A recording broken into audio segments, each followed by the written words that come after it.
I dream ప్రేక్షకులకు స్వాగతం. ఇప్పుడు మనతో పాటు ఉన్న ఈ అతిథి చాలా అపురూపమైన అతిథి. ఎందుకంటే మంచి హీరో, సూపర్ హిట్లు కొట్టిన హీరో, 135 సినిమాల పెద్ద ప్రయాణం సినిమా ఇండస్ట్రీలో అందరి ప్రేమను పొందినవాడు, అందరికీ ప్రేమను పంచినవాడు సినిమా పరిశ్రమలో. ఆ హీరో ఎవరో కాదు, మనందరి లవ్లీ హీరో శ్రీకాంత్ ఇప్పుడు మనతో పాటు ఐ డ్రీమ్ ఇంటర్వ్యూలో పాలు పంచుకోబోతున్నారు. Let us give him a very big hand of welcome. Thank you Srikanth. Thank you Narayana garu. చాలా రోజుల తర్వాత మన ఇంటర్వ్యూ, మీతో ఇంటర్వ్యూ. నాకు సెంటిమెంట్ ఏంటంటే నువ్వు ఇండస్ట్రీలోకి వచ్చిన కొత్త రోజుల్లో నీ ఫస్ట్ ఇంటర్వ్యూ నేనే.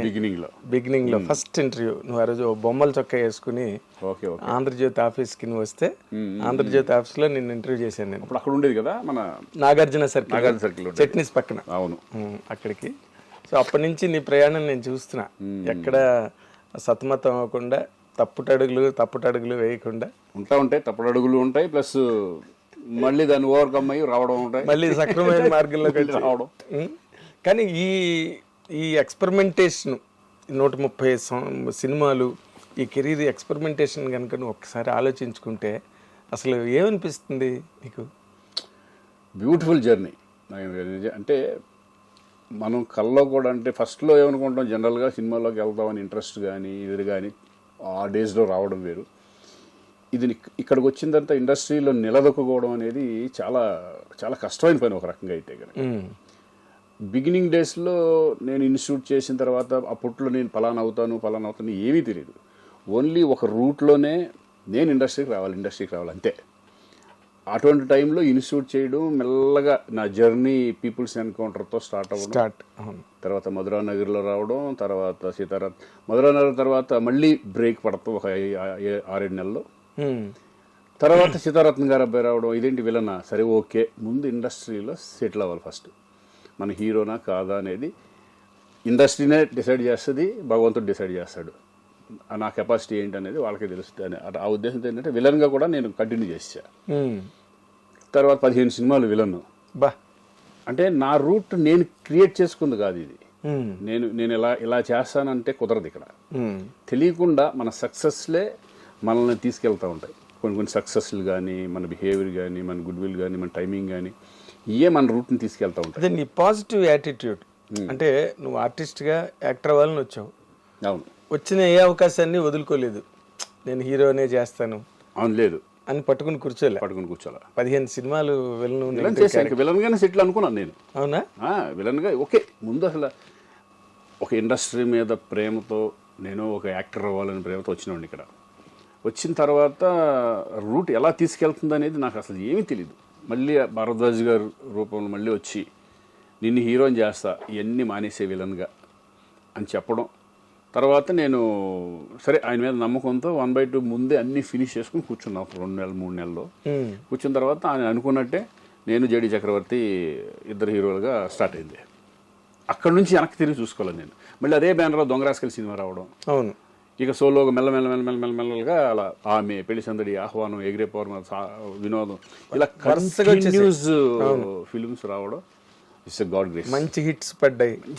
గాడ్ గ్రేస్, చాలా మంచి హిట్స్. అంటే ఆ మొదట్లో అసలు నీకు ఏ గైడెన్స్ లేదా ఇండస్ట్రీలో? అసలు ఏం లేదు, ఎవరు తెలియదు. ఇండస్ట్రీ ఎలా ఉంటుందని కూడా తెలియదు నాకు. ఫిలిం ఇన్స్టిట్యూట్ చేయడం వలన కొంచెం నాలెడ్జ్ ఏంటంటే కెమెరా ముందు భయపడకుండా నుంచోవడం, కొన్ని చిన్న ఈ తప్పితే ఇండస్ట్రీ పీపుల్ నాకు తెలియదు. ఇండస్ట్రీలో ఎవరు పరిచయం లేదు. నాకు చాలా మొహమాటంగా ఉండేది. ఎక్కడికి కంపెనీల చుట్టూ తిరిగేవాడిని కాదు, ఏం కాదు. ఊరిని అట్లా ఒక సినిమాని బట్టి సినిమా అట్లా వచ్చేసింది తప్పితే no guidance, nothing. Godfather nothing, ఏమి లేదు. గాడ్ ఫాదర్ అంటే ఒక రకంగా ఏకలవ్య శిష్యుడు అంటారు చూడు, అభిమానిగా చిరంజీవి గారి ఇన్స్పిరేషన్తోనే వచ్చినాడు కాబట్టి ఆయన్నే ఒక గాడ్ ఫాదర్ లాగా గడుపు. అదేలే, అంటే ఎదురుగుండా ఉన్నా నువ్వు వెళ్ళి కలవలేని గాడ్ ఫాదర్. తర్వాత ఆయన గైడెన్స్ వేరు. అదే ఇంకా ఆ తర్వాత నువ్వు వాళ్ళ ఫ్యామిలీలో అయిన తర్వాత ఆయన చెప్పే విషయాలు కానీ ఆయనకు బ్రదర్ లాగా అది ఆ బాండ్ మళ్ళీ వేరేగా మారిపోయింది. కానీ ఇప్పుడు ఈ 15 సినిమాల తర్వాత ఫస్ట్ భరద్వాజ్ గారు నీకు హీరో అని చెప్పడం నీకు నమ్మకం కలిగిందా? నువ్వు ఒక లీడ్ క్యారెక్టర్ పాజిటివ్ గా హీరోగా వచ్చి అప్పటికే 15 సినిమాలు ఎక్స్పీరియన్స్ ఉంది కదా. ఉమ్, ఇప్పుడు హీరోగా ఆయన చేస్తాను నమ్మాను నేను. డెఫినెట్ భరద్వాజ్ గారు మాట ఇచ్చారు అప్పట్లో ఏంటంటే భరద్వాజ్ గారు డెఫినెట్ చేస్తున్నారా అంటే అంతే. అవును అవును అలా చేశారు ఆయన. అవును 1/2 చిత్రం. నాకు అది మంచి బ్రేక్ వచ్చింది. 100 Days ఆడిన సినిమా అది. అవును. ఇంకా ఆ తర్వాత ఇంక మెల్లగా హీరో శివనాగేశ్వరరావు కదా. శివనాగేశ్వరరావు. అవును. ఇక అది ఆ కెరీర్ అలా స్టార్ట్ అయిపోయింది. ఓకే. బట్ నేను ప్లాన్ చేసుకుంది ఏదీ కాదు అసలు. ఉమ్, నేను ఇప్పటికీ నేను ప్లాన్ చేసుకోలేను. అదేంటో నాకు తెలియదు. చాలా విచిత్రం, ఆ? చాలా విచిత్రం. ఎందుకంటే ఒక 4-5 నాకు వచ్చిన దాంట్లో సెలెక్ట్ చేసుకుంటాను అంతే. ఉమ్, అంటే నాకు ఏదేదో వస్తూ ఉంటాయి కదా, నా ఫిల్మ్స్ వస్తూ ఉంటాయి, దాంట్లో సెలెక్ట్ చేసుకుంటాను అంతే తప్పితే. ఓకే. ఆ టైంలో ఎలా ఉండేదంటే ఆమె సినిమా హిట్ అయింది కదా, హిట్ అవ్వకముందే 2-3 సినిమాలు కమిట్. తాజ్మహల్ తర్వాత పెళ్లి సందడి తర్వాత నాకు 3-4 సినిమాలు కంటిన్యూ ఉండేవి. ఓకే. అవి లక్కీగా అన్ని సినిమాలు హిట్లు పడి, ఆహ్వానం కానీ వినోదం కానీ లక్కీగా. అవును, పెద్ద హిట్లు మైల్స్. తర్వాత ఏమైంది, ఇవన్నీ అయిపోయిన తర్వాత ఒక 2000 ఆ టైంలో ఒక సినిమా హిట్ వచ్చిందంటే దాని తర్వాత 3 సినిమాలు ఉండేవి. నా ప్లానింగ్ ఉండేది కదా, ఏం చేయాలి ఇప్పుడు, హిట్ కొట్టిన తర్వాత జాగ్రత్తగా ఉండాలి కదా, అప్పుడు మంచి మంచి ప్రొడక్షన్లు వస్తారు, ఇవన్నీ వస్తారు కదా. అవును. ఈ లోపలే నాకు 3 సినిమాలు కమిట్మెంట్ ఉండండి, అవి ఫినిష్ చేసుకుని అయిపోయేపాటికి వీళ్ళు వచ్చేవాడు కదా. నాకు చాలా మట్టుకి మహాత్మా తర్వాత బాగా పెద్ద దెబ్బ మనకి డౌన్ అవ్వకుండా మెల్లగా కెరీర్ అంటే మనం చెప్పుకోకపోతే ఎలా ఉంటుంది. మహాత్మా 100వ సినిమా తర్వాత మెల్లగా తెలియదు మంచి సినిమాలు చేసినా కూడా అవి పోతా. అదే నేను అసలు అడుగుదాం అనుకున్నా. ఇప్పుడు 135 సినిమాల్లో నువ్వు దాదాపుగా ఒక 20 ఏళ్ళు హీరోగా నిలబడ్డావు. అవును, 20 years నాకు తెలిసి. మళ్ళీ నీకు బోయపాటి సినిమా వచ్చే వరకు మధ్యలో ఒక సైలెంట్ గ్యాప్. నువ్వు సినిమాలు చేస్తున్నా కూడా సక్సెస్ లేని సినిమాలు. సక్సెస్. ఇప్పుడు నేను హీరోగా దాని తర్వాత మహాత్మాతో చాలా చేశా.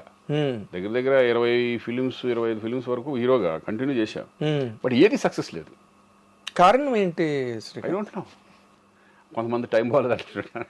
అఫ్ కోర్స్, మరి ఇంకేదో సైన్స్ ఎండ్ అయిపోయింది, ఫిలాసఫీ ప్రారంభమవుతుంది. ఆ టైంలో సరే పని సెలెక్ట్ చేసుకున్నాం. బట్ అంటే ఒకటిలేండి, నేను అనుకోవడం ఏంటంటే యంగ్స్టర్స్ రావడం స్టార్ట్ అయిపోయిన తర్వాత యంగ్ బ్యాచ్ అంతా వస్తున్నారు కదా, మెల్లగా డెఫినెట్ నేనే కాదు ఏ హీరో అయినా కొంతకాలం అయిన తర్వాత మెల్లగా ఫేడ్ అవుట్ అవ్వడం జరుగుతూ ఉంటుంది. కామన్. ఒక చిరంజీవి గారికి బాలకృష్ణ గారికి వాళ్ళకి కొన్ని తప్ప. అవును. అదేంటంటే భయంకరంగా ఇమేజ్ ఉంది కాబట్టి, వాళ్ళకి ఫ్యాన్ ఫాలోయింగ్ భయంకరంగా ఉంది కాబట్టి వాళ్ళు సస్టైన్ డెఫినెట్గా అవుతారు. ఎక్కువ ఫ్యాన్ బేస్డ్ మనకు ఓపెనింగ్ రాగా మన సినిమా అప్పట్లో ఎలా ఉండేదంటే, ఫ్రాంక్గా మాట్లాడుకుంటే సినిమా బాగుంటేనే సినిమాకి వచ్చేవాళ్ళు. అవును. ఓపెనింగ్లో కొట్టేసేసి అంత సీన్ లేదు. లేడీస్ ఫ్యాన్స్ అంతా సినిమా బాగుంది అనుకుంటే మెల్లగా అలా పెరుగుతూ వచ్చేది. ఇప్పుడు ఈ మధ్యకాలంలో అలా లేదు. ఫస్ట్ డేనే సినిమా బాగోలేకపోతే 4వ రోజుల్లో తీసేస్తున్నారు. 4వ రోజు మధ్యాహ్నానికే ఉంటలా. సినిమా బాగోలేదని టాక్ వస్తే అసలు రావట్లేదు జనం. అలా అయిపోయింది. బట్ ఎనీవే నేను ఫస్ట్లో అయితే నేను ఎలా ఇండస్ట్రీలో నిలబడాలి అని అనుకున్నాను. నిలబడతానే ఉన్నా. ఏదో ఒక రూపంలో క్యారెక్టర్ అవనండి. ఇప్పుడు వచ్చిన మన ఈ మధ్య కోట బొమ్మాళి ఒక మెయిన్ లీడ్ క్యారెక్టర్గా ఈ టైంలో కోట బొమ్మాళి అన్నది రావడం, నీకు అలాంటి క్యారెక్టర్ రావడం అసలు మార్వెలస్. ఆ పెర్ఫార్మెన్స్ కానీ నువ్వు ఎంత బాగా సూట్ అయ్యావంటే ఆ క్యారెక్టర్కి, అంటే పీపుల్ బిలీవ్డ్ యూ. ఒక సిన్సియర్ పోలీస్ ఆఫీసర్ అంటే నువ్వు ఇన్నాళ్ళు నిలబెట్టుకున్న ఒక రికార్డ్ ఏదైతే ఉందో, మంచివాడు శ్రీకాంత్, నిజాయితీ గలవాడు, ఫ్రాంక్ అన్న ఇమేజ్ ఉంది చూడు నీకు, అది బాగా ప్లస్ అయింది థియేటర్లో. వాసు వాళ్ళు కూడా అదే ఆలోచించారు. ఎందుకంటే ఈ క్యారెక్టర్ ఏంటంటే చాలా చాలా కష్టం ఈ క్యారెక్టర్ చేయడం తెలుగులో. అంటే ఆయన ఒరిజినల్ చూసుంటారు కదా, జోజు. ఆ క్యారెక్టర్ చేయడం చాలా కష్టం. అది అతని బాడీ లాంగ్వేజ్ చాలా డిఫరెంట్గా ఉంటుంది. అవును. పర్ఫార్మెన్స్ లెవెల్స్ కూడా చాలా న్యాచురల్గా, చాలా ఇంట్లో పక్కన చేసుకుంటే ఆ టైప్లో ఎమోషన్స్ అలా టచ్ చేస్తాడు. ఫస్ట్ నేను అనుకున్నాను ఆ క్యారెక్టర్ ఎంతవరకు మనం న్యాయం చేయగలం అనుకున్నాను. వాళ్ళు ఏమన్నారంటే ఆ ఫేస్లో సెంటిమెంట్ పండించగలగాలి, ఎమోషన్ ఉండాలి, అన్ని రకాలుగా ఉంటే కనుక న్యాచురల్గా చేసుకుంటూ వెళ్ళిపోవాలి అనే పద్ధతిలో అనుకున్నాం.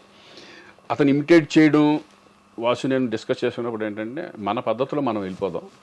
నేను వాళ్ళని ఇమిటేట్ చేసి ఇమిటేట్ ఇప్పుడు యాజ్ ఇట్ ఈజ్ దింపాలంటే ప్రతి సీన్ చేసుకుని చేయాలి. బట్ దీనికి చాలా మార్పులు ఉన్నాయి. బాగా మార్పులు ఉన్నాయి. ఎందుకంటే నా రూట్లో నేను చేసుకుంటూ వెళ్ళిపోయాను అంతే. కష్టపడింది కూడా లేదు, ఆ ఫీలింగ్స్ డైరెక్టర్ ఏం చెప్తే అది. అంటే నీకు కష్టపడడానికి ఏముంది, ఇన్ని సినిమాలు చేసి ఇన్ని వేరియేషన్స్ ఏం లేదు, క్యారెక్టర్ అర్థం చేసుకుంటే చాలు అంతే. అది నువ్వు ఎమోషన్స్, క్యారెక్టర్లో ఉన్న ఎమోషన్ అర్థం చేసుకున్నావంటే.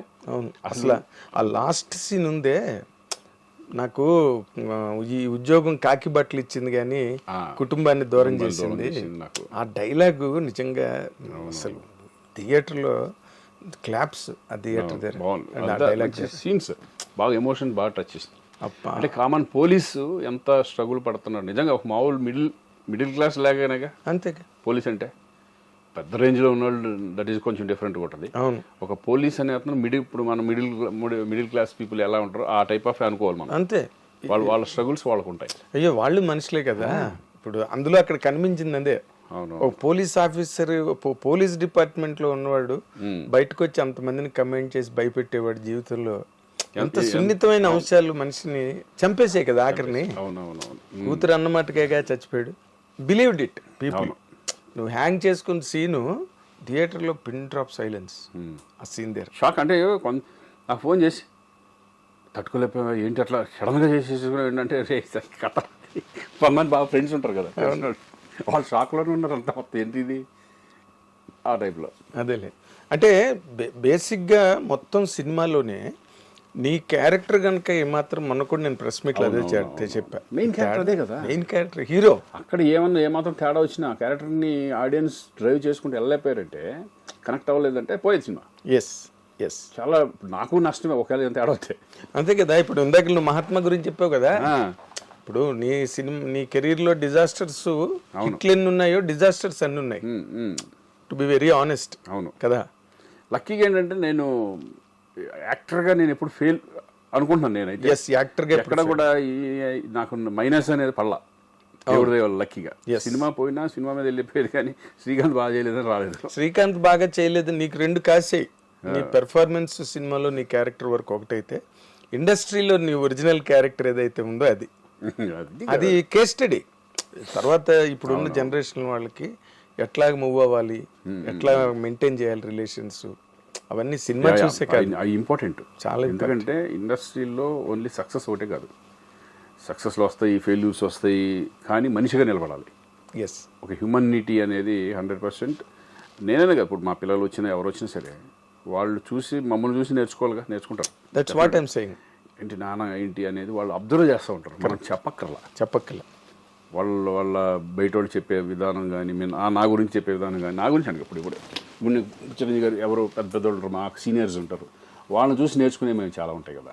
అవును, అలాగే మా పిల్లలు కానీ వీళ్ళు కానీ మనల్ని అబ్జర్వ్ చేస్తే వాళ్ళు పెరిగే విధానం కానీ, వాళ్ళు ఎలా ఉండాలి ఇండస్ట్రీలో, ఎవరితో ఎలా మాట్లాడాలి ఏంటి అనే, ఎక్కువ అనవసరమైన జోలికి వెళ్ళొద్దు ఇటువంటి. అవును, అవసరమైన పట్టించుకోవడానికే టైం సరిపోవట్లేదు, మళ్ళీ అనవసరమైన చూసాక మొన్న అనవసరమైన పట్టించుకుంటేనే ఏది అసోసియేషన్లో. అవును, అవి కొన్ని ఇంకా అంటే కొన్ని తెలియక మనం ఒక బై ఫోర్స్తోనో లేకపోతే ఇంట్రెస్ట్ లేకపోయినా మనం చేయడమో కొన్ని జరుగుతూ ఉంటాయి, కొన్ని ఫోర్స్ మొహమాటంగా కొన్ని జరుగుతూ ఉంటాయి. తర్వాత ఓవర్కమ్ అయ్యి దాని నుంచి బయటకు రావడం అనేది చాలా సుఖం. అవును, ఏ విషయంలో అన్నా సరే, ఓన్లీ ఆ విషయంలో కాదు, ఏ విషయంలో అయినా సరే మనం చేసిన నిజంగా తప్పు, వద్దురా బాబు, ఇది చాలా మిస్టేక్ చేసిన దాంట్లోకి వెళ్ళి ఈ టైప్లో మనం వెనక్కి వచ్చేయడం బెటర్. ఎగ్జాక్ట్లీ. అంటే నేను నీకు జరిగిన ప్లస్ పాయింట్ ఇంకోటి అనుకుంటున్నా, అదేంటంటే నువ్వు ఊహన్ మ్యారేజ్ చేసుకోవడం, తను ఇండస్ట్రీ నుంచి వచ్చి ఇండస్ట్రీలో వ్యవహారాలు మనస్తత్వాలు అన్నీ తెలియడం, తన గైడెన్స్ ఉందా నీకు? అంటే గైడెన్స్ షేర్ చేసుకోవడం, మాట్లాడు. ఇప్పుడు నా మెంటాలిటీ నచ్చి తన మెంటాలిటీ నచ్చి మేము మ్యారేజ్ చేసుకున్నాం. బట్ ఏంటంటే సినిమాలో కథలు ఏంటానికంటే అట్లకనే తను అసలు ఏమి, అవును, తనకేం లేదు. ఒక్కటే ఏంటంటే, నేను షూటింగ్ నుంచి వచ్చిన తర్వాత ఇంట్లో ప్రశాంతంగా ఉండాలి, అది ఇంట్లో ఉంది హ్యాపీ మనకి. అంటే ఎక్కువ వేరే వాటిలో ఇన్వాల్వ్మెంట్ కానీ వీటిలో కానీ సినిమా సంబంధించి అవన్నీ తనకి ఏమి ఉండదు. నాకు ఇంటికి రాగానే పీస్ఫుల్, తను అంతా పిల్లలు. ఓకే, నాకు టెన్షన్, నాకు అయితే కనుక పిల్లల గురించి టెన్షన్ లేదు, వాళ్ళ ఎడ్యుకేషన్ గురించి టెన్షన్ లేదు, మొత్తం అంతా తనే చూసుకో. హోమ్ డిపార్ట్మెంట్ మొత్తం తనకే, మొత్తం మనకు సంబంధం లేదు. నేను వచ్చానా, నా సినిమాలు, నా ఫ్రెండ్స్, నా సరదాగా నేను తిరగడం, అటు ఇటు హ్యాపీగా వెళ్ళిపోతా ఉంటాం. అదేలే, వీలైనప్పుడల్లా ఫ్యామిలీతో ట్రిప్స్. అదేలే, ఇది నా రెగ్యులర్ లైఫ్ స్టైల్ నా బేసిక్గా అంటే నువ్వు చిరంజీవి గారి అభిమానంతో చిరంజీవి గారి ఇన్స్పిరేషన్తోనే సినిమా ఇండస్ట్రీకి వచ్చావు. ఆయన ప్రభావం నీ మీద ఎంతవరకు నీకు హెల్ప్ అయింది, లేకపోతే ఆయన దగ్గర నుంచి గైడెన్స్ ఆయన క్లోజ్ అయ్యాక అవి ఏమైనా జరిగాయా శ్రీకాంత్? 100% జరిగింది. ఎందుకంటే నేను ఇండస్ట్రీకి రావడం ఆయన సినిమాలు చూసిన తర్వాతే ఒక ఖైదీ దగ్గర నుంచి నేను స్టార్ట్ అయింది ఒక రకంగా ఈ సినిమా మీద పిచ్చి. అక్కడ నుంచి ఒక మా విలేజ్లో ఎలా ఉండదంటే కొంతమంది కృష్ణ గారి ఫ్యాను, కొంతమంది ఈ ఫ్యాను, కొంతమంది అట్లా. అప్పుడు నేను రాగానే నేను ఒక స్టార్ట్ చేసింది ఏంటంటే ఖైదీ తర్వాత చిరంజీవి గారి కొత్త క్లబ్ స్టార్ట్ అయింది. ఓకే. అలా డిస్కషన్లో ఏమైపోయిందంటే ఆ సినిమాల మీద బాగా మోజు పెరిగిపోయి రిలీజ్ సినిమాలకు వెళ్ళిపోవడం అటువంటివి జరుగుతూ ఉంటాయి. సరే, అదొక మ్యాటర్. ఆ ఇన్స్పిరేషన్తో ఇండస్ట్రీకి వచ్చేసిన తర్వాత అమ్మాయిని ఫస్ట్లో బిగినింగ్లో నేను తెలియదు కదా, తెలియదు. మా నాన్న చెప్పాడు ఒకరోజు షూటింగ్కి వెళ్ళి, ఫాదర్ ఎట్లా వచ్చి ఒక బుక్ తీసుకెళ్ళాను. ఇదివరకు అన్ని కటింగ్స్ ఉండేవి అనమాట. అది తీసుకొని చిరంజీవి గారు వెళ్ళి ఇట్లా మా అబ్బాయి మామూలు ఫ్యాన్ కదండి మీది, మేము చిన్నప్పటి నుంచి ఎప్పుడు చూసిన సినిమాలు కూడా మీ సినిమాలు అని చెప్పి తర్వాత అప్పుడు కలిసి ఇట్లా అవును నాన్న చెప్పారు అంతా అదే నువ్వు అంటే అది చాలా ఇది. అక్కడ నుంచి ర్యాప్ ఇది అవుతాం, ఒక తమ్ముళ్ళలాగా నన్ను బిహేవ్ చేసుకోవడం. నేను ఎప్పుడు నాకు ఇదే చేశారంటే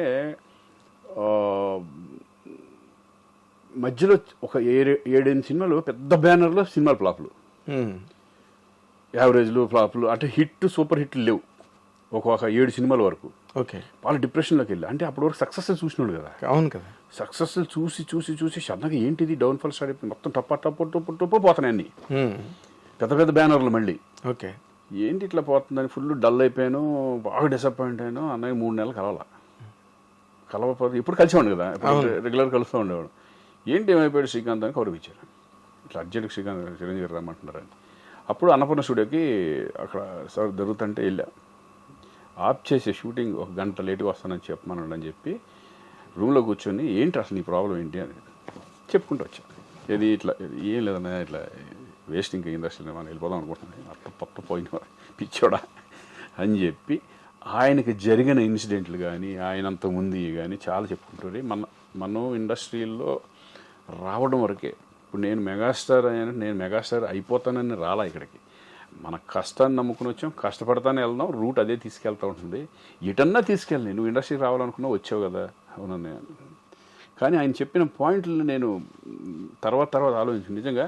అంటే సక్సెస్కి ఫెయిల్యూర్స్కి ఆ రోజు నుంచి నాకు స్పందన ఒక స్పందన. ఓకే.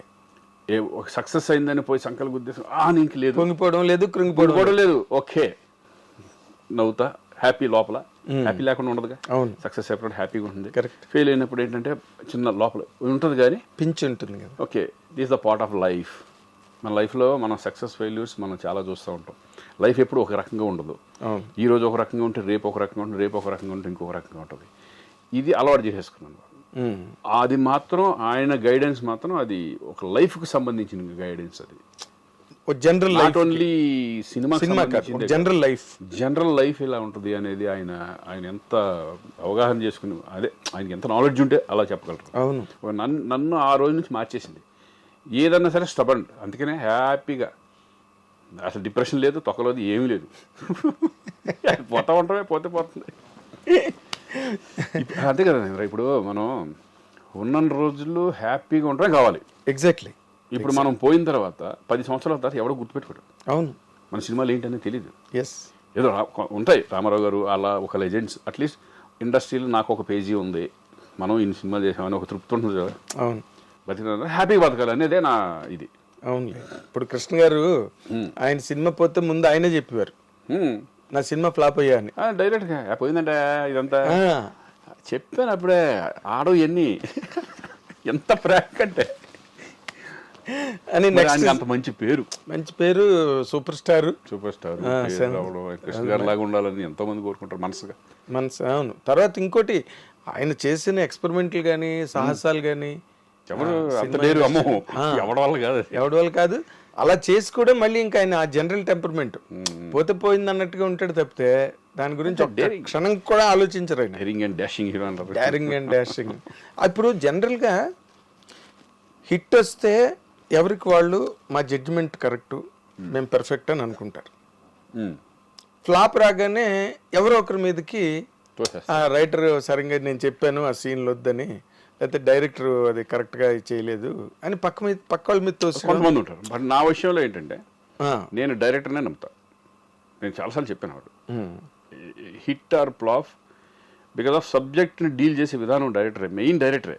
ఇప్పుడు మనం ఇప్పుడు షార్ట్ పెట్టారంటే ఆ షార్ట్ అందంగా ఉందా లేదా, విజువల్ ఎలా ఉంది, ప్రతి ఆ షార్ట్కి ముందేంటి వెనకాలేంటి, ఆ ఎక్స్ప్రెషన్స్ ఎమోషన్స్ ఏంటి అనేది చూసుకునే డైరెక్టరే.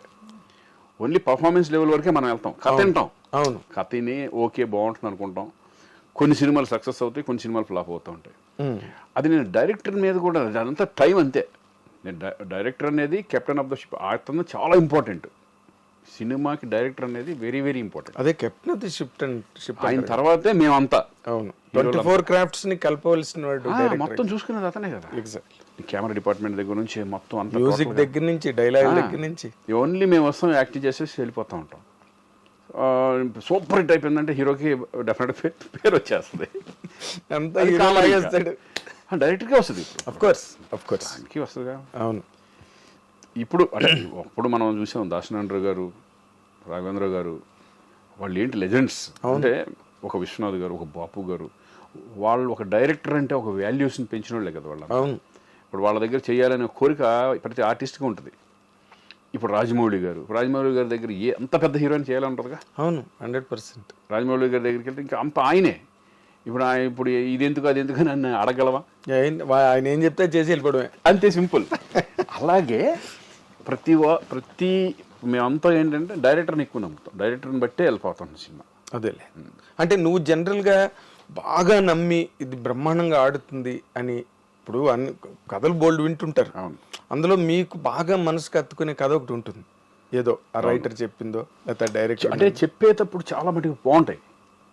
ఇప్పుడు చిన్న ఎగ్జాంపుల్ చెప్తాను. అంటే ఒక సినిమా నాకు చెప్పిన విధానం ఎలా ఉంటుందంటే, మన విజువలైజేషన్ ఒక రకంగా ఉంటుంది, నీకు ఎక్కడ కనెక్ట్ అవ్వదంటే మెయిన్ ప్రాబ్లము.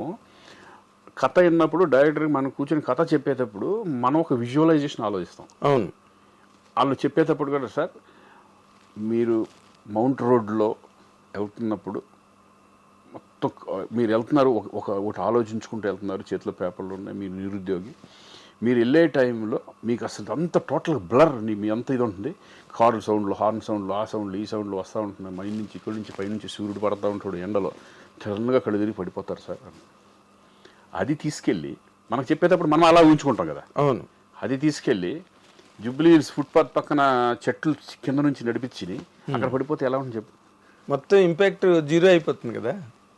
నేను అది చెప్పేది. అలా ఆ విజువల్స్ దెబ్బతింటా మనకు చెప్పినప్పుడు ఒక రకంగా ఉంటుంది. ప్రొడక్షన్ వాళ్ళు మౌంట్ రోడ్డుకి వెళ్ళి సినిమా చేయలేని పరిస్థితి ఉంటుంది, ఇక్కడ పెట్టేస్తే అయిపోద్ది కదా హాఫ్ డేలో అనుకుంటారు. అవును, అక్కడైతే ట్రాఫిక్ పోలీసులు అవి పెద్ద సెటప్ కదా, మళ్ళీ అక్కడ పెట్టాలి. అది అవి శంకర్ లాంటి వాళ్ళు పెద్ద పెద్ద హీరోలకి అట్లా ఉంటుంది.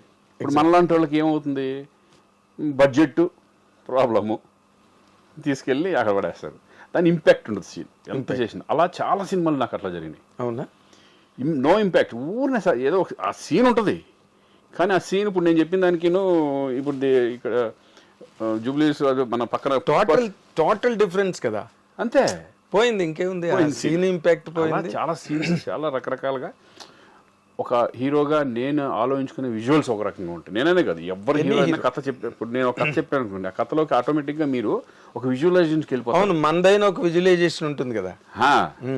ఓ ఇలా చేస్తాడు, ఇలా చేస్తాడు, ఇలా చేస్తాడు, ఇలా మనం ఇలా చెయ్యాలి, తను ఇలా చెప్తే అని ఒక కాన్సెప్ట్ ఉంటుంది.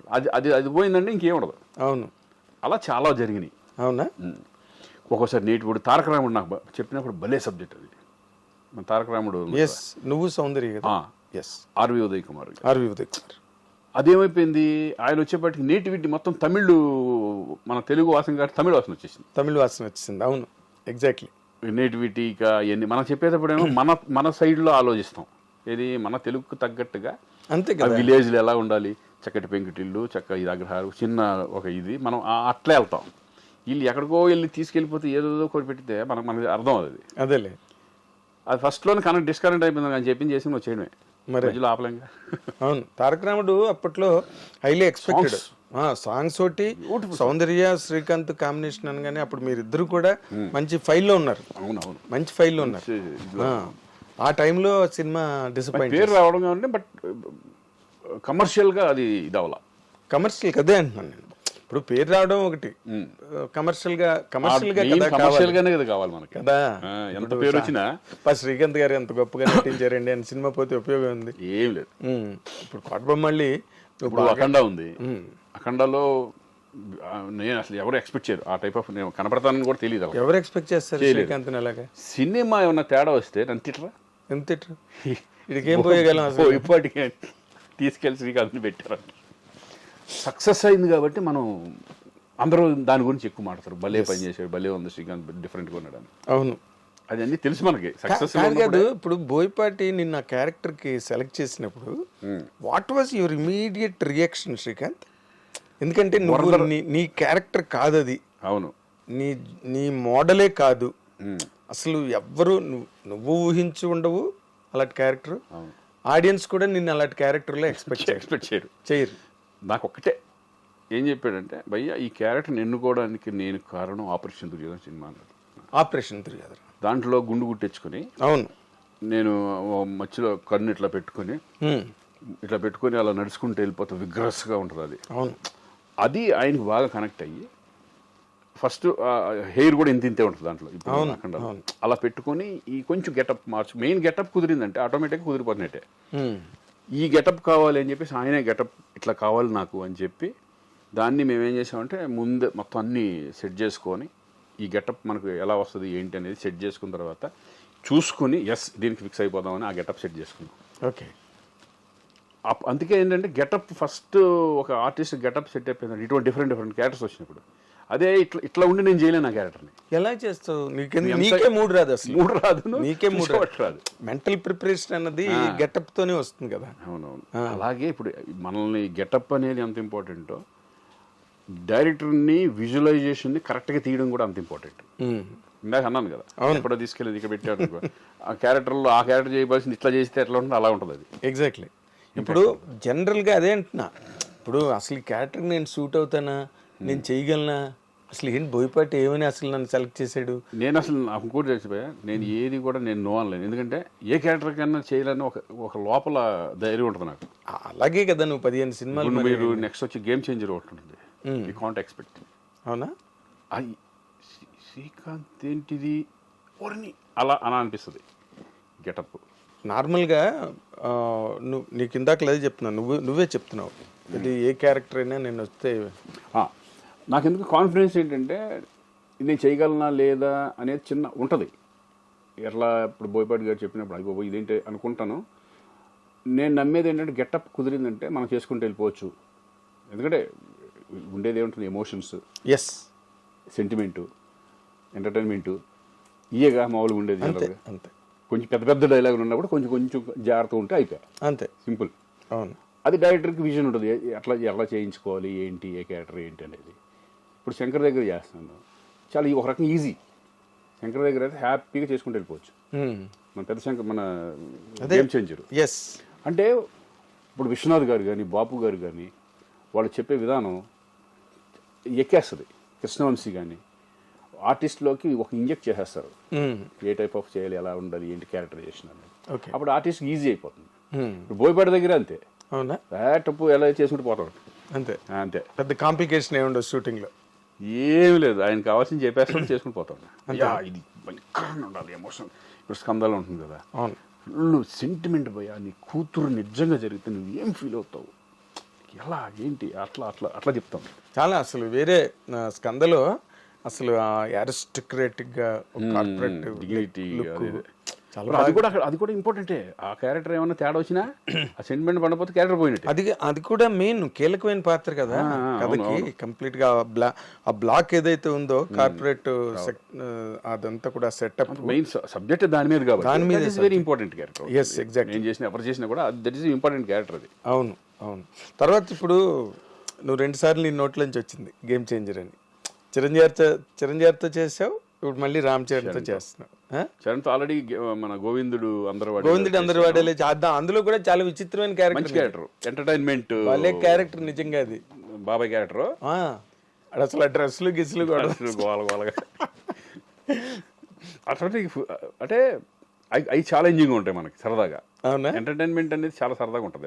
అసలు చాలా విచిత్రమైన ఒక అంటే ఏంటి రికామిగాళ్ళు ఉంటారు కదా విలేజ్లో, అవి పడుతుంది అమ్మ నాన్న అసలు కొన్ని సీన్లు దాంట్లో ఉంటాయి. గోడ మీద ఎక్కి అమ్మ అన్నం పెడుతుంటే అవన్నీ లేవు కొన్ని. గోడ మీద ఎక్కి అన్నం పెడుతుంటే ఇక్కడ నుంచి కామెంట్లు వేసుకుంటూ ఉంటాను నాకు. అసలు భలే ఉంటాయి సీన్స్. అవి కట్ అయినాయా? అవి కొన్ని కట్ ఎడిట్ అయినాయి. కానీ ఉన్న మట్టుకే చాలా బ్యూటిఫుల్. సినిమా మొత్తం రన్లో నీ క్యారెక్టర్ చాలా చాలా విచిత్రంగా వెరైటీగా భలే కట్ చేశాడు. శంకర్దాద ఎంబీబీఎస్ కానీ, సంక్రాంతి కానీ పెద్ద సినిమాలు చేశాను కదా మధ్య మధ్యలో. హీరోగా ఉన్నప్పుడే నేను మధ్య మధ్యలో చేసేవాడిని.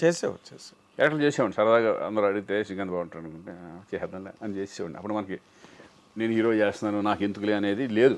లేదు, నువ్వు అందరికీ అవైలబుల్గా ఉన్నావు. అదే నీ సక్సెస్, అసలు ఫస్ట్ సక్సెస్ ఇండస్ట్రీలో.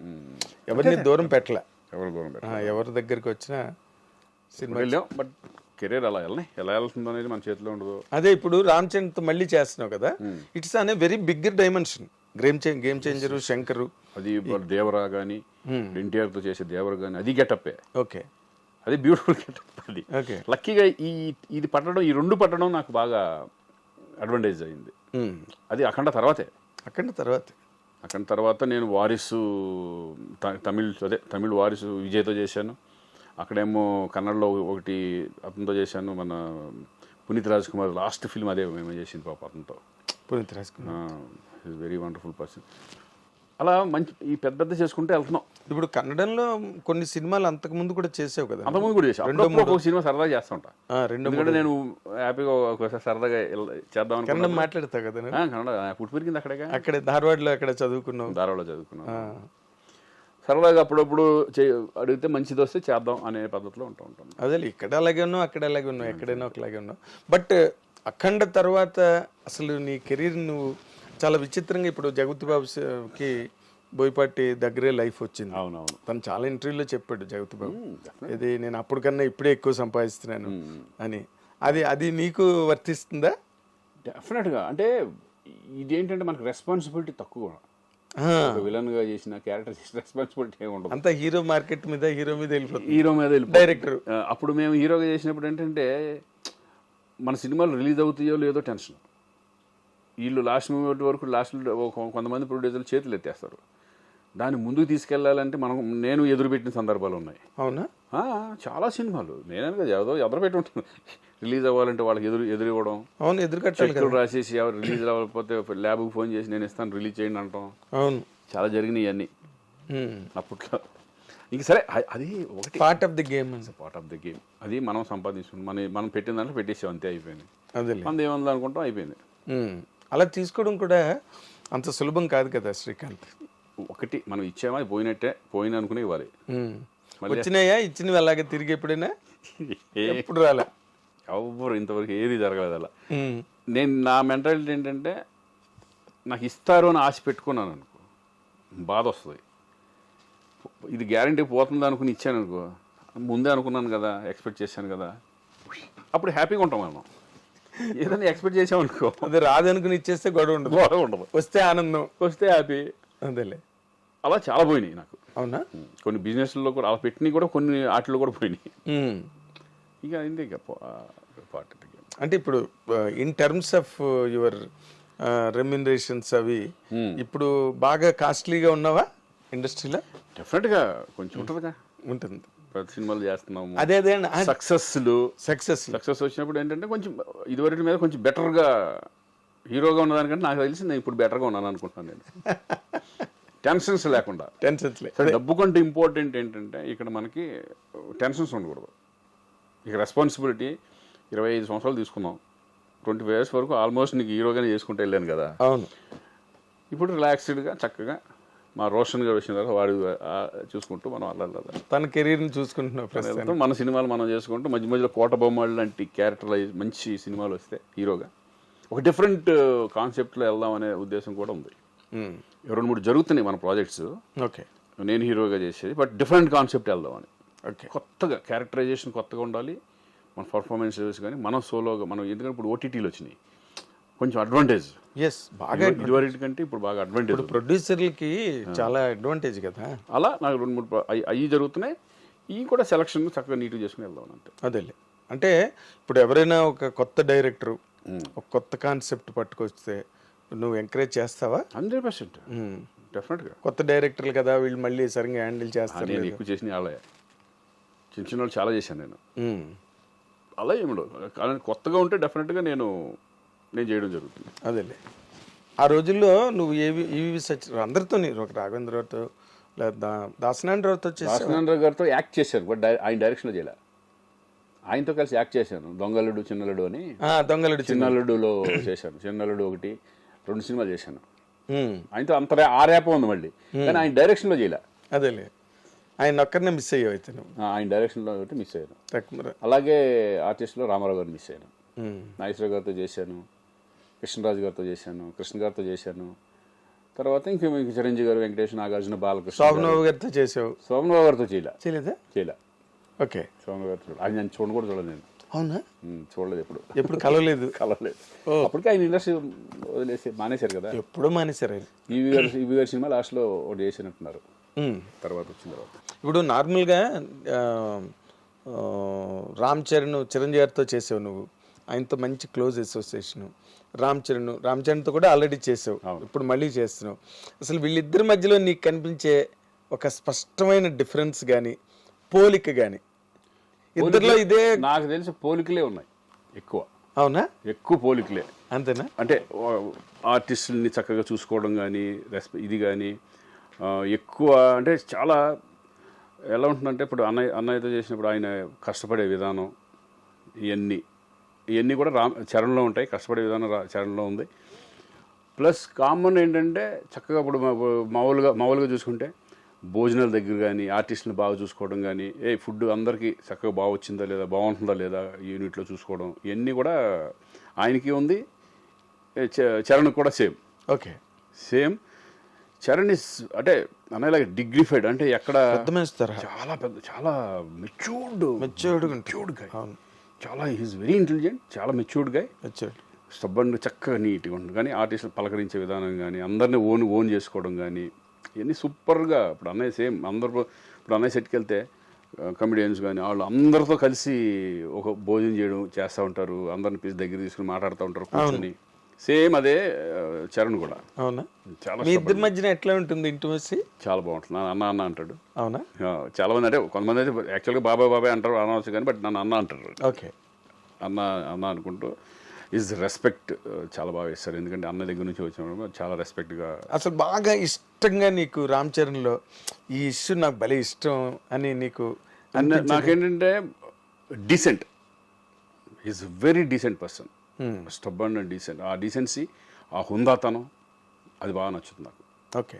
ఆ హుందాతనం అనేది ఇప్పుడు నాకు తెలిసి కొంత ఈ ఏజ్లో కొంచెం ఒక రకంగా వేరే ఉంటుంది. అదే ఏజ్ అలాంటిది. కానీ ఆ ఏజ్లో కూడా ఈజ్ వెరీ మెచ్యూర్డ్ పర్సన్. ఆ మెచ్యూరిటీ లెవెల్స్ కానీ, ఆ స్టబ్బనిటీ కానీ, అవన్నీ నాకు బాగా నచ్చుతుంది. ఇప్పుడు మామూలుగా ఒక ఏడాది క్రితం కన్నా వచ్చే ఏడాది మనుషులు పెరుగుతూ ఉంటారు. అవును. ఇప్పుడు గోవింద్ అందరవాడలో చేసిన చరణ్కి ఇప్పుడు చరణ్కి డిఫరెన్స్ అనేది ఏంటంటే, నాకు అప్పుడు ఎలాగున్నాడో ఇప్పుడు అలాగే ఉంది. ఇప్పుడు ఎలాగున్నాడో అప్పుడు అలాగే ఉన్నాడు. ట్రిపుల్ అంత పెద్ద సక్సెస్, ఇప్పుడు స్టార్ లెవెల్కి, ఇంటర్నేషనల్ స్టార్ లెవెల్కి హాలీవుడ్ వెళ్ళిపోయినా కూడా ఆ గర్వం కానీ, ఇది కానీ, ఆ కించిత్ ఇది కూడా లేదు. చాలా సింపుల్గా ఉంటాడు మామూలుగా. ఇప్పుడు బయట వాళ్ళకి చరణ్ అమ్మో అన్నట్టు ఉంటుంది కానీ, బట్ సెట్కి వచ్చేసిన తర్వాత హీఈస్ వెరీ సింపుల్. ఎందుకంటే ఇంటర్నేషనల్ స్టార్ హాలీవుడ్ వాళ్ళే సినిమాలు చేయమని అడుగుతున్నారు పక్కన. లేదండి, ఇప్పుడు నేను అనేది ఏంటంటే, ఇప్పుడు తారక్తో చేస్తున్నప్పుడు ఫస్ట్ సినిమా నేను తారక్తో చేస్తాను. ఫస్ట్ టైం తారక్ కూడా నాకు ముందు నుంచి తెలుసు. నేను సినిమాలు చేయకపోయినా బిగినింగ్ నుంచి మా ర్యాప్ ఉంది. ఎలా? మేము ఫస్ట్ బిగినింగే మా ఇంటి పక్కన అక్కడ శ్రీనగర్ కాలనీలో ఉండేవాడు, ఇంకా హీరో అవ్వాలి అప్పుడు. అప్పటి నుంచి తెలుసు నాకు. అప్పుడు ఆయన ఏంటంటే ఎనర్జీ లెవెల్స్ ఎక్కువ, టప మాట్లాడతా చక్కగా గోల చేస్తూ ఉంటాడు. అది ఇప్పటికి తగ్గల. అవునా? ఇప్పుడు అదే సరదా, అదే గోలగా ఉంటాం, ఒకసారి ఏడిపించడం, ఈ టైప్లో అంటే వాళ్ళు మారలా, యాజ్ ఇట్ ఈజ్ అలాగే ఉన్నారు. ఇమేజ్ పరంగా ఇమేజ్లు మారుతాయి కానీ పర్సనాలిటీ మారలా. అదే మనుషులుగా అలాగే ఉన్నారు, పర్సనాలిటీ మారలా. అది నాకు బాగా అదే ఇప్పుడున్న యంగర్ జనరేషన్లో అందరి హీరోలతో చేసావు కదా నువ్వు. ఆల్మోస్ట్ మహేష్ బాబు, మహేష్ బాబుతో చేయలే, మహేష్ బాబుతో చేయలే, ప్రభాస్ వీళ్ళతో కొంతమందితో చేయలే. అంటే చాలా స్టార్ట్ అయిందిగా నాకు, చేద్దాం. మొన్న అఖండతోనే కదా ప్రారంభం. అవును, మొన్న కదా సెకండ్ ఇన్నింగ్స్, అంతే సెకండ్ ఇన్నింగ్స్ కదా, అంతే సెకండ్ ఇన్నింగ్స్ లాగా ఇది బోనస్ అనుకుంటాం అంతే. బోనస్ కరెక్ట్, ఇది ఈ వర్డ్ కరెక్ట్, బోనస్. ఎందుకంటే ఊహించని అంతే మలుపు. అదేంటి నా మెంటాలిటీలో ఏంటంటే నేను ఇండస్ట్రీలో ఉండాలి అనేది మెంటాలిటీ ఉంది కాబట్టి నేను ఇమేజెస్ కానీ వాటికి పోకుండా చక్కగా మనం ఉన్న దాంట్లో హ్యాపీ ఫ్యామిలీ సెటప్ లాగా వెళ్తున్నాం అంతే, ఎవరు అడిగినా. అంటే మహేష్ బాబుతో ప్రభాస్తో ఇంతవరకు ఛాన్సులు రాలేదా? రాలా, ఇప్పుడే వచ్చి మిస్ అయ్యాయా? లేదు, రాలా. ఎప్పుడు అనుకోలేదు, అంటే మెల్లగా తారక్తో నేను అనుకోలేదు, ఎక్స్పెక్ట్ చేయలే. ఇప్పుడు దేవరాలో తారక్తో వచ్చింది అవకాశం, అలాగే చూసి అవి కూడా ఎప్పుడన్నా వస్తాయి, చూద్దాం. మంచిగా తప్పకుండా వస్తాయి. ఎందుకంటే అసలు బేసిక్గా నాకు ఎప్పుడు ఒక డౌట్, నేను మనం రాసే టైంలో, రైటింగ్ జర్నలిజం టైంలో కూడా అడగలేదు నిన్ను, అసలు నువ్వు ఇండస్ట్రీకి రావడానికి మీ ఫ్యామిలీలో ఎవరైనా సినిమా ఇండస్ట్రీకి సంబంధించిన వాళ్ళు ఉన్నారా? అసలు లేదు అసలు. ఎందుకంటే నేను పుట్టి పెరిగింది కర్ణాటకలో, అసలు నాకు టచ్చే లేదు ఎవరు. నా రిలేటివ్స్లో కూడా ఎవరు లేరు, ఎవరు అసలు ఏం తెలీదు. ఓకే, మీదేంటి వ్యవసాయ కుటుంబమా? వ్యవసాయ కుటుంబం, రైతు కుటుంబం. ఓకే, ఫాదర్ నాన్నలు అప్పట్లో లాంగ్ బ్యాక్ అక్కడికి వెళ్ళిపోయి సెటిల్ అయ్యారు అనమాట, కర్ణాటకకి వెళ్ళి. నేను పుట్టింది అక్కడే, బ్రదరు, నా తమ్ముడు అందరూ అక్కడే, నేను అక్కడే పుట్టాను. నేను పుట్టక ముందు ఒక 20 సంవత్సరాల క్రితం వెళ్ళిపోయాడు. కారణం అదే వ్యవసాయం. అప్పట్లో తుంగభద్ర మొత్తం తెలుగు వాళ్ళందరూ ఇక్కడ నుంచి ఇక్కడ అమ్ముకుంటే అక్కడ ఒక 5 ఎకరాలు, 6 ఎకరాలు, 10 ఎకరాలు, 20 ఎకరాలు అట్లా వచ్చాయి. అలా ఇక్కడ ఇచ్చేసేసి అక్కడికి, ఎందుకంటే అగ్రికల్చరల్ రైతు కుటుంబం ఎలా ఉంటుందంటే ఎక్కడ నీళ్లు ఉంటే అక్కడికి వీళ్ళు వెళ్ళిపోతూ ఉంటారు. మన తెలుగు వాళ్ళు, తెలుగు వాళ్ళు ఉన్న గొప్పదనం ఏంటంటే వ్యవసాయం ఎక్కడ ఉంటే వాళ్ళు అక్కడ ఉంటారు. అదే అది కర్ణాటకలో మేమనే కాదు, చాలా మొత్తం తెలుగు వాళ్ళే ఉంటారు చాలామంది, అంతా మైగ్రేటెడ్. ఓకే, ఎందుకంటే వ్యవసాయం మీద అంత ఇష్టం వాళ్ళకి. అది మరి అదే జీవనాధారం కదా, జీవనాధారం. ఫస్ట్ బిగినింగ్లో ఏముండేది, అంతే, బిజినెస్ కాదు కదా. ఎవరన్నా సరే, ఎవరి హిస్టరీ తీసుకున్నా అసలు మొత్తం టోటల్గా ఇండియావే వ్యవసాయ ఆధారితమైన దేశం. అంతేగా ఎవరైనా అక్కడి నుంచి వచ్చిన తర్వాత బిజినెస్ సెటిల్ ఇండస్ట్రీలు, ఫ్యాక్టరీలు తర్వాత వచ్చినాయి. తర్వాత ఫస్ట్ లో ఎవరైనా రైతు కుటుంబం నుంచి వచ్చిన, అలాగే నేను రైతు కుటుంబం నుంచి వచ్చినండి, రైతు బిడ్డ. నేను నాన్నకి సాయపడేవాడిని, నాగలి గట్ట అన్ని పట్టుకొని ఎడ్లు తోలటం ఇవన్నీ మొత్తం అన్ని వచ్చు. అవునా? ఓకే, వ్యవసాయం. అక్కడికి వెళ్ళి కాపలాగా ఉంటాయి కదా, దాంట్లో పడుకోవడం, కలం అంటారు, కలం, వాటిల్లో నైట్లు మేము పడుకోవడం, నాన్నకి సపోర్ట్గా ఉండటం అన్నీ చేసేవాడు అనమాట. ఓకే, ఒక పక్కన చదువుకుంటూనే నైట్లు కాపలాకి వెళ్ళేవాడు. Very nice. సో అదొక లైఫ్. ఎన్నాళ్ళు అది? ఏది? డిగ్రీ వరకు మన వ్యవసాయం ఉండేది అక్కడ నాన్నకి. ఓకే, తర్వాత నేను ఇండస్ట్రీకి వచ్చాను, తమ్ముడేమో అమెరికా వెళ్ళిపోయాడు, అక్కడ సెటిల్ అయిపోయింది. మాదంతా ఏంటంటే కరెక్ట్గా నేను ఇండస్ట్రీకి వచ్చినప్పుడు మొత్తం మా అకౌంట్ 0 అక్కడ. అవునా? కరెక్ట్గా నేను ఇండస్ట్రీకి ఎంటర్, తమ్ముడేమో అమెరికా వెళ్ళిపోయాడు, అక్కడ ఎంఎస్ దాంట్లో వెళ్ళిపోయాడు. ఆ టైంకి మొత్తం అంతా ఫాదరు మా ఇక చదువులు కానీ వాటికి కానీ వీటికి కానీ అన్నిట్లో చేసి మొత్తం 0కి అయిపోయాం. మళ్ళీ అక్కడి నుంచి మనం స్టార్ట్ అయ్యాం. అవునా? అంటే నిన్ను నార్మల్గా నాకు తెలిసినంత వరకు నీ గురించి ఏమనుకునేవారంటే బాగా బలిసిన కుటుంబం నుంచి వచ్చాడు, మిడిల్ క్లాస్, అంటే స్ట్రగుల్ కూడా పడలా, అంటే నేను తిండి లేకుండా ఉంటాం అట్లా లేదు. That's what it is. అది లేదు. ఎప్పుడు నువ్వు రాయల్గా డిగ్నిటీగా అలా వెళ్ళిపోతుండేవాడు. నాకు ఇప్పటికీ గుర్తు, నువ్వు టీడీపీ ఆఫీసు దగ్గర నుంచి అట్లా నడుచుకుంటూ నువ్వు అన్నపూర్ణ స్టూడియోకి ఒక జీన్ ప్యాంట్లో చేయి పెట్టుకుని నడుచుకుంటూ వెళ్ళడం నాకు గుర్తు. నేను స్కూటర్ మీద అన్నపూర్ణకి వెళ్తుంటే అదొక లైఫ్, అన్ని ఒక ఎక్స్పీరియన్స్, చెప్పుకోవడానికి ఒక హిస్టరీ ఉంటుంది మనకి. 100%. ఏదో కేక్ వాక్ లాగా వెళ్ళిపోయి జీవితంలో కిక్కే ఉంటుంది. ఇప్పుడు మనకుంది, మా అబ్బాయికి ఉండదు ఎక్స్పీరియన్స్ కానీ, అన్ని చూసి వచ్చిన వాళ్ళం కానీ, లోతుపాతులు అవన్నీ వాళ్ళకు ఉండదు. అనంతా already cake walk cake walk. వాళ్ళు ఇప్పుడు కావాల్సింది ఏంటంటే వాళ్ళు కష్టపడడం, దీన్ని చెడగొట్టుకోకుండా వాళ్ళు వెళ్ళిపోవడం అనేది మెయిన్ ఇంపార్టెంట్ ఇప్పుడు. ఎస్. ఇప్పుడు రోషన్ మీద నీ ఒపీనియన్ ఏంటి Srikanth? Is a very hard worker. Hard work is cinema మీద ఇంట్రెస్ట్ ఉండే వచ్చేసాడు ఇక్కడికి. ఇంట్రెస్ట్ లేకపోతే బలవంతంగా మనం తోయలేం. ఎగ్జాక్ట్లీ. వాడు లీ స్ట్రాస్బర్గ్ వెళ్ళి అక్కడ డిప్లొమా చేశాడు, యాక్టింగ్ డిప్లొమా చేశాడు. అలాగే బాంబేలో ఒక దబాంగ్ 3 అని చెప్పి సల్మాన్ ఖాన్ది, Prabhudeva direction, okay, 1 year assistant డైరెక్టర్గా వెళ్ళి ఫుల్ ఫిల్మ్ అసిస్టెంట్ అక్కడే ఉండి బాంబేలోనే ఉండి అసిస్టెంట్ డైరెక్టర్గా ఫినిష్ చేసుకున్నాడు. ఆ ఎక్స్పీరియన్స్ కూడా వాడు మొత్తం అంతా తెలుస్తుంది, గ్రౌండ్ అంతా తెలుస్తుంది కదా. అవును.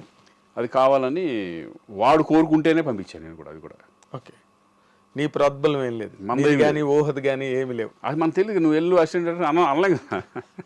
వాడు నాన్న నేను ఇది చేయాలనుకుంటున్నాను, నేను ఇట్లా అనేప్పటికీ అప్పుడు ప్రభుదేవ బాగా తెలుసు కదా, అక్కడ హిందీలో ఫుల్ బిజీగా ఉన్నాడు కదా. ఒకసారి మాట్లాడే ఇంట్లో, సూపర్ ఐడియా, పంపించేసే, నో ప్రాబ్లం అన్నాడు. పెట్టేసాం అనమాట. ఓకే. అందుకేంటంటే సినిమా మీద ప్యాషన్ ఉన్నాడు, బాగా కష్టపడతాడు, సినిమా మీద ప్యాషన్. ఇక నెక్స్ట్ ఏంటంటే ప్లానింగ్, ఇంకా మనకు తెలియదు ఏముంది ఇండస్ట్రీ పెళ్లి సందడి టైటిల్ తోనే మళ్ళీ సినిమా చేసాడు, రావడం అక్కడ నుంచి. ఇప్పుడు నెక్స్ట్ ఇప్పుడు వృషభ అని జరుగుతుంది, మోహన్ లాల్ అండ్ రోషన్ది. ఇప్పుడు అది రన్నింగ్లో ఉంది. మార్చి నుంచి మన స్వప్న వాళ్ళది స్టార్ట్ అయిపోతుంది, Vyjayanthi movies. Very good. Main అది మంచి రెండు డిఫరెంట్ సబ్జెక్ట్స్ పడడం పెద్ద రేంజ్లో. అవునా? ఇంకా దాని తర్వాత ఇంకా ఆడు ఎంత నిలబెట్టుకుంటాడు, ఎంత కష్టపడతాడు అనేది ఆడి మీద వెళ్ళిపోతా ఉంటుంది. ఓకే. అంటే ఇన్ జనరల్గా ఫ్యామిలీ లైఫ్ పాయింట్ ఆఫ్ వ్యూకి వస్తే, బికాజ్ ఐ నో మీరిద్దరు లవ్లో పడడం, మీ ఇద్దరు మ్యారేజ్ చేసుకునే ప్రపోజల్ రావడం, ఇవన్నీ నాకు తెలుసు. ఆ వాతావరణం మీ అందరూ ఫస్ట్ నుంచి మా కళ్ళెదురుగుండా జరిగింది. మ్యారేజ్ అయిన తర్వాత తను సడన్ గా స్టాప్ చేసి, అంతే, మ్యారేజ్ అవడంతోనే ఇంకా లేదు, ఇంకా అప్పుడు అన్ని ఫినిష్ చేసింది. నాకు గుర్తున్నాయి అవన్నీ. మ్యారేజ్ అయిన తర్వాత అసలు మీ ఫ్యామిలీ లైఫ్ ఎట్లా నడిచింది శ్రీకాంత్? వెరీ హ్యాపీగా. అంటే ఏముంది, మీరు చూస్తూనే ఉన్నారుగా. అవును. ఇక పిల్లలు, ఇక తర్వాత అలా హ్యాపీ లైఫ్ అలా హ్యాపీగా వెళ్తా ఉంది. అంటే నాకు ఫ్యామిలీ టెన్షన్ లేదు.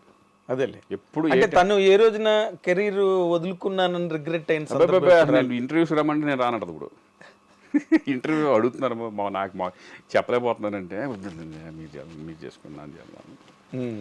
ఇంకా తను ఇంకేంటంటే ఇంకా ఈ పిల్లలు, ఈ పెంపకం, మంచి చెడు. అంటే అది అసలు యాక్చువల్గా చెప్పాలంటే అది చాలా పెద్ద ఫుల్ టైం జాబ్ అది. అవును, 24 hours. మందేముంటుంది ఇక్కడ, షూటింగ్ ఉన్న రోజు హ్యాపీ, షూటింగ్ లేకపోతే మనం ఇక్కడ కూర్చొని టీవీలు చూస్తాం, ఇది చూస్తాం, ఇది చూస్తాం, కబుర్లు, ఫ్రెండ్స్. బట్ అది మాత్రం ఉండేది కదా ఇంట్లో. ఒక లేకపోతే అసలు నడవను కూడా నడవదు. ప్రతి దాని మీద కంట్రోల్ ఉండాలి, కమాండ్ ఉండాలి. ఇప్పుడు వాళ్ళు పెద్దవాళ్ళు అయిపోయిన తర్వాత పెద్ద రెస్పాన్సిబిలిటీ తక్కువ ఉంటాయి. పెళ్ళిళ్ళు అయిపోయిన తర్వాత, అవును, పెళ్ళి అయ్యే వరకు వాళ్ళే చూసుకున్నారు. మొత్తం 3 పిల్లల్ని మెయింటైన్ చేయడం అంటే, అవును, చూసుకోవడం అంటే అంత ఈజీ కదా అది. అవును, 3 లైఫ్లు, 3 పిల్లలు అంటే. అసలు పాప గురించి. పాప ఏమో ఇప్పుడు కెనడాలో చదువుతుంది, Vancouver UBC, university of British Columbia. Okay. దాంట్లో మార్కెటింగ్ ఇది చేస్తాం అన్నమాట. ఎంబీఏ. ఓకే. అక్కడ ఎంబీఏ వేరే అంటారు, ఎంబీఏ అనరు, but equivalent under graduation, equivalent qualification అంతే. బీబీఎం లాగా. అదే ఆ పాప ఇంకా అక్కడే సెటిల్ అయిపోతుందేమో కదా. అక్కడ ఇంట్రెస్ట్ లేదు సెటిల్ అవ్వాలని, బట్ 4 years ఎడ్యుకేషన్ బాగా చదువుతుంది తను. ఓకే. Rank student. ఓకే. అంటే కంపారిటివ్గా రోషన్ కన్నా తను బెటర్ స్టూడెంట్ అంట. ఎస్, రోషన్ కంటే బాగా చదువుద్ది. ఇద్దరు బాగా చదువుతారు, మూడోవాడు కూడా బాగా చదువుతాడు. ఓకే. రోషన్ అంటే మిడిల్, అంటే అటు బాగా చదవడం అంటలేదు, బాగా చదువుతాడు అంటలేదు. అదే తను సినిమా మెటీరియల్ 70 అట్ట సినిమా మెటీరియల్, స్పోర్ట్స్ ఎక్కువ ఇంట్రెస్ట్ వాడికి, సేమ్ నాలాగా. ఓకే. నువ్వు క్రికెట్ ఇష్టం కదా? క్రికెట్ అన్ని గేమ్స్ ఆడేవాడు కాలేజ్లో. అవునా? కాలేజ్లో, స్కూల్లో కానీ ఐఎమ్ ఛాంపియన్ ఆఫ్ చాలా. డిస్కస్ త్రో కానీ, షార్ట్ పుట్ కానీ, కబడ్డీ ఆడేవాడిని, బాల్ బ్యాడ్మింటన్ అని ఉండేది. కానీ ఇప్పుడు మనకి సోషల్ మీడియా వచ్చిన తర్వాత Srikanth, with all due regards to you, ఏంటంటో కొన్ని ఎక్కడి నుంచి జనరేట్ అవుతాయో ఆ న్యూస్లు మాకే షాకింగ్ గా ఉంటుంది. ఎందుకంటే 24 గంటలు ఈ మధ్యకాలంలో వచ్చింది కదా మా ఇద్దరికి డైవర్స్ అని. That's what I'm saying. 24 గంటలు మేము ఇండస్ట్రీలో తిరుగుతాం కదా. అవునవును.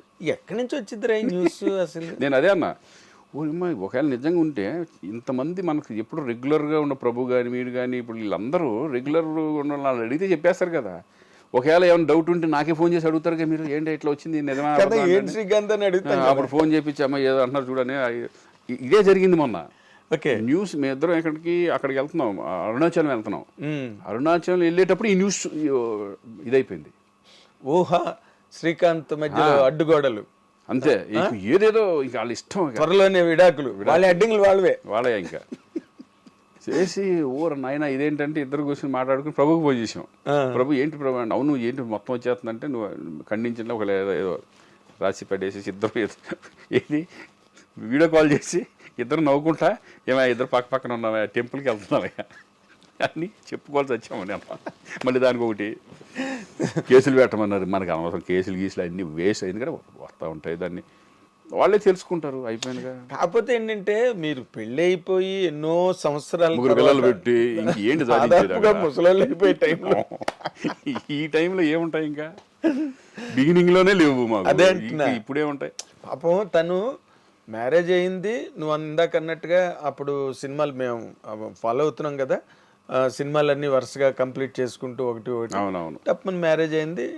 She called it a day, ఇంకా నో సినిమాస్ నో ఫిల్మ్స్. ఇప్పుడు మా అత్త మా వాళ్ళు మాతో ఉంటారు, మేమే మొత్తం అంతా ఇక్కడ మా అమ్మ ఉంటుంది. ఇప్పుడు మా నాన్న లేదు కాబట్టి అవును, మదర్ ఫాదర్ మేమే అంత చక్కగా నీటి చూసుకోవడం. ఒకవేళ మేము ఎక్కడికి వెళ్ళినా వాళ్ళ ఇంట్లో ఉండి పిల్లల్ని పెద్ద దిక్కుగా వాళ్ళిద్దరు ఇప్పుడు. Very nice, very nice. So మీకు ఇలాంటి మధ్యలో జోల్ట్ న్యూస్లు మీకు కామెడీగా ఉంటాయేమో. కామెడీ ఒకసారి అయితే నేను అవుట్డోర్లో షూటింగ్లో ఉన్నా, ఇంట్లో చాలా కంగారు పడిపోయారు. ఏంటి యాక్సిడెంట్ అయిపోయింది శ్రీకాంత్కి, చనిపోయాడు అది అని చెప్పేసి వచ్చేసింది తప్పన. చేసి కంగారు పడితే నా ఫోన్ ఏంటంటే సైలెంట్లో ఉంటుంది ఎప్పుడు, అది ఎత్తపోయేపటికి ఫుల్ కంగారు పడిపోయి వేరే వాళ్ళు ఫోన్ చేసి అర్జెంట్ చేస్తానని చెప్పి ఈ టైప్లో కంగారు పడిపోయి చేశారు. ఈ అబ్బాయి ఎవడో చెప్పాడమ్మా నేను శుభ్రంగా ప్రశాంతంగా షూటింగ్ చేసుకుంటున్నాను, దాన్ని మళ్ళీ ఖండించాల్సిన అవసరం వచ్చింది. అదేలే. ఇప్పుడు అలాగే సుబ్బలేఖ సుధాకర్ గారికి చాలా మంది చంపేశారు. కాదు, వాళ్ళే ఇచ్చేస్తారు విడాకులు, మీరే నేనేమనుకుంటానంటే పాజిటివ్ దిష్టి పోయింది లేడీ దిష్టే పోయింది, ఏదో మధ్యలో ఇటువంటి అర్థం. అదేలే, అప్డేట్ లైవ్ లైట్లో ఉంటాం. అంటే ఇప్పుడు నీలా నవ్వుకునే వ్యక్తి అయితే ఓకే. బాలు గారు నన్ను అడిగాడు అనమాట ఒకసారి, బాగా చను నేను, ఏరా ఏంట్రా న్యూస్లు ఎవరు రాస్తారా న్యూస్లు నేను అని. అంటే మనకు అలవాట్లేదు కదా కైండ్ ఆఫ్ జర్నలిజం. ఇప్పుడు ఇవన్నీ మన అరవింద్ గారు అడుగుతున్నారు కదా, అరవింద్ గారు నన్ను అడుగుతున్నారు కదా, ఏది అలా పాజిటివ్ గానే జర్నలిజం వేరు మీది వేరు. ఇప్పుడు ఎవరు పడితే వాళ్ళు, ఇప్పుడు మా ఊళ్ళోళ్ళు కూడా వీడియో ఇది పెట్టేశారు యూట్యూబ్ ఛానల్స్ పెట్టేశారు. వాళ్ళు ఇష్టం ఏం కాదు ఎవరు రాస్తున్నారు ఏంటనేది, వాళ్ళకి ఏదో రాసుకుంటే పోతున్నారు. అంటే వాళ్ళు పెంచుకోవడానికి మిమ్మల్ని వాడుకోవడం మీ పాపులారిటీ అంతే అంతే కదా. శ్రీకాంత్ కి ఓకే విడాకులు అంటే అందరూ ఏంటి చూస్తారు కదా, తెగ చూసారు, అది భయంకరంగా వెళ్ళిపోయింది ఎక్కడికో, మరి వాడికి డబ్బులు వస్తాయి. మొన్న అలాగే చిరంజీవి గారు వరుణ్ తేజ్ ఫంక్షన్ లో డాన్స్ చేస్తే అది ఎక్కడో చెయ్యి తగిలిందని దాని మీద రచ్చ అయిపోయింది యూట్యూబ్ లో. అసలు మొన్న ఇట్లాగే కొన్ని వస్తాయి ఉంటాయి, బయటికి వెళ్ళి ఏమైనా చేయాలన్నా గబుక్కుని ఏమన్నా వెళ్ళిపోతా ఉంటుంది. అది ఎక్కడి నుంచి లీక్ అవుతాయో తెలియదు కానీ ఎక్కడ పడతారు వాళ్ళు, అందులో చాలా జాగ్రత్తగా ఉండాలి అసలు. చాలా ఇదివరట్లాగా ఫ్రీగా ఉన్నామన్నా ఎక్కడికన్నా మన ఇష్టం సరదాగా వెళ్దామన్నా కూడా కుదరదు. ఆ రిస్ట్రిక్షన్ ఫీల్ అవుతున్నావు నువ్వు? డెఫినెట్గా. అంటే అంటే నేననేది కొంచెం విగ్రస్గానే వెళ్తాను సరదాగా. థియేటర్కి వెళ్ళిపోతా, ఏమైనా షాపింగ్ అయితే కనుక షాపింగ్కి వెళ్ళిపోతాను. నేను పట్టించుకో జనరల్గా వెళ్ళిపోతాను, అదే జనరల్ సిటిజన్ లాగా వెళ్ళిపోతాను అంతే. అది పెద్ద నేను పెట్టుకోను. నాకు ఎక్కువ ఇప్పుడు హైదరాబాద్ అనేది ఎక్కడికో మెట్రోపాలిటన్ సిటీకి వెళ్ళిపోయింది, ఎక్కడికో వరల్డ్ ఎవరో వచ్చి కూడా డిస్టర్బ్ ఎవరో అయిపోయింది. ఎవరి కాళ్ళు చాలా డీసెంట్గానే ఉండే 10 మంది అంటే ఒక 2-3 ఫోటోలు దిగుతారు అంతే, అంతకంటే ఏముండదు, డిస్టర్బెన్స్ ఉండదు. అదే ఇన్ జనరల్గా. ఇప్పుడు ఇక్కడి నుంచి నీ సెకండ్ ఇన్నింగ్స్, నీ క్యారెక్టర్లు, పెద్ద సినిమాలు, పెద్ద ప్రాజెక్టులు, పెద్ద డైరెక్టర్లు, తెలుగు సినిమా డైమెన్షన్ కూడా మారిపోయింది. అవునవునవును. నువ్వు అప్పుడు చేసినప్పుడు ఎలాగా చిన్న చిత్తకారు నిర్మాతలు, కొత్త డైరెక్టర్లు, కార్పొరేట్ స్టైల్ అయిపోయింది మొత్తం. ఇప్పుడు అంతా కార్పొరేట్ స్టైల్ అయిపోయింది. ఈ డిఫరెన్స్ నీకు ఎలా అనిపిస్తున్నది శ్రీకాంత్? అంటే మారింది అంతే. ఇంకా మనం ఇప్పుడు ఇదివరకు క్యారవాన్స్ లేవు, తర్వాత క్యారవాన్స్ వచ్చినాయి. అలాగే ఇప్పుడు ఇదివరకు ఏమో ఫిల్మ్ రీల్ ఉండేది, ఇప్పుడు డిజిటల్ అయిపోయింది. ఇట్లా మార్పు అనేది డెవలప్మెంట్ అనేది 100% బెటరే కదా. ఇప్పుడు ఇవరికి మనకి కలెక్షన్స్ వైజ్ లెక్కేసుకుంటే అప్పుడు తక్కువ ఉండే కదా, ఇప్పుడు పెరిగింది.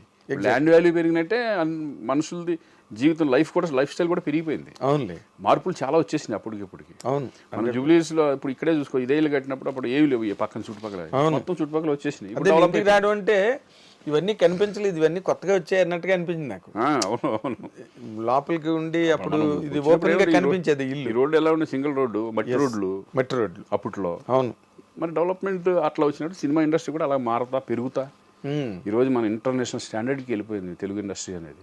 ఒకప్పుడు హిందీ సినిమా ఉండేది, హిందీనే పెద్ద, అసలు హిందీ వాళ్ళు తోపులు మన తెలుగు ఇండస్ట్రీ ఎక్కడికి వెళ్ళింది, ఇంటర్నేషనల్ లెవెల్కి, ఆస్కార్ లెవెల్కి వెళ్ళిపోయి అసలు ఈరోజు ఇండియా అంతా మన తెలుగు మీద దట్ ఈస్ గ్రేట్. బాలీవుడ్ కూడా తెలుగు అనగానే ఇక్కడ నుంచి ఒక రైటర్ వెళ్ళినా, ఒక డైరెక్టర్ వెళ్ళినా వాళ్ళకి ఇచ్చే వాల్యూస్. ఎందుకంటే నేను కర్ణాటక నేను మొన్న వెళ్ళి చేశాను కదా, మన తెలుగు వాళ్ళు అంటే ఎంత రెస్పెక్ట్ అంటే, తెలుగు ఇండస్ట్రీ పీపుల్ అంటే అంత రెస్పెక్ట్. అంటే వీళ్ళు ఒక పెద్దోళ్ళు అనే ఫీలింగ్ వాళ్ళకి, దే ఆర్ బిగ్ అని ఫీలింగ్ వచ్చింది, బిగ్ అని ఫీలింగ్ వాళ్ళందరికీ ఉంటుంది. అందుకని రెస్పెక్ట్ వాళ్ళు అలా ఇస్తారనమాట. తెలుగు డైరెక్టర్కి కానీ, హీరోస్కి కానీ, ఆర్టిస్టులకు కానీ ఎగ్జాక్ట్లీ వాళ్ళ రెస్పెక్ట్ విధానం అలా ఉంటుంది. మన అదృష్టం తెలుగు వాడిగా పుట్టినందుకు, మనం తెలుగు ఇండస్ట్రీలో ఉన్నందుకు నిజంగా ఒక రకంగా లక్ దేవుడు రాసి పెట్టిందంటే. 100%. ఎన్టీ రామారావు తర్వాత చిరంజీవి గారు వాళ్ళందరూ కూడా నేషనల్ లెవెల్లో, ఇప్పుడు తర్వాత కదా మనకి హిందీ సినిమాలు కానీ, ముందు అసలు ఎక్స్పెరిమెంట్ చేసింది ప్రతిబంధ చిరంజీవి గారు కదా. అవును, ఫస్ట్ బ్రేక్ త్రూ బాలీవుడ్ లో. అది అలా ఆ రేంజ్ తీసుకెళ్లారు ఇప్పుడున్న జనరేషన్.